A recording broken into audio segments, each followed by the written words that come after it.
السلام عليكم أصحابي قلب wanaagsan oo wacan walaashii munaamatullahi barnaamijkeeni rabadaanta callamatni الآية the ayah taught me aayadda maanta dul istaagayna waxa weeye aayadan aad u jeclahay oo ku jirta suuratu shucaraa ilaahay wuxuu leeyahay subxaana wa tacaala calaa lisaani muusa calayhi salaam qaala kalaa ina maciya rabbii sayahdiin ina maciya rabbii sayahdiin ilaahay baa macigayga oo ila jira oo i hanuuninaya oo i toosinaya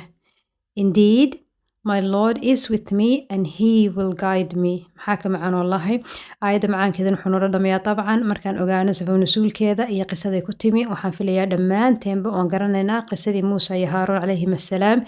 iyo fircoon dhex martay markuu ilaahay fircoon u diray muusa iyo haaruun calayhim assalaam kadibna markay ka baxsadeen oo ka tageen ay badda hortooda joogtay oo hortooda ahayd jeyshkii fircoona halka dambe ay joogeen فلما تراءى الجمعان قال أصحاب موسى إنا لمدركون markay arkeen asxaabtii muuse fircoon iyo jeyshkiisii armigiisii oo soo socdo ka dambeeya iyo baddiyo hortoodii ah doon ma jirto la raaco bridge la dul maro ma jirto nothing maxay yidhaahdeen innaa lamudrakuun waana la soo qabanaya waana la soo gaadhaya muuse calayhi salaam iimaankiisa nebi ilaahi weeye iimaan taqwa توكل له محيري قال كلا إن معي ربي سيهدين والله عاد بنوش على هانيقو إن معي ربي سيهدين تونشر بنكو على عيدين كلا عايدنا حكتوسي سابا ليري the highest level of توكل تلا صارك إلهي لتلا سارنا يك وقصر يمشو مريو قفكي عدو يكدن بيو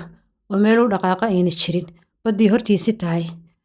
شحين ويري إن معي ربي سيهدين. Can you imagine the level of tawakkul you need to have? marka asxaab insha Allah aniga adiga dhamaantiin waxaan kula talinayaa naftiina insha Allah wax kasta oo nolosheena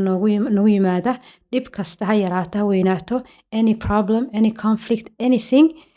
inna maciya rabbii sayahdiin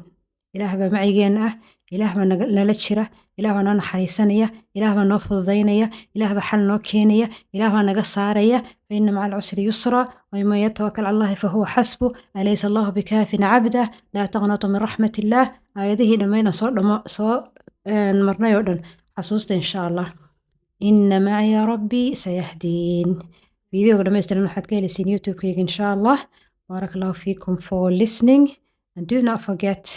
إن معي ربي سيهدين and hopefully إن شاء الله see you next time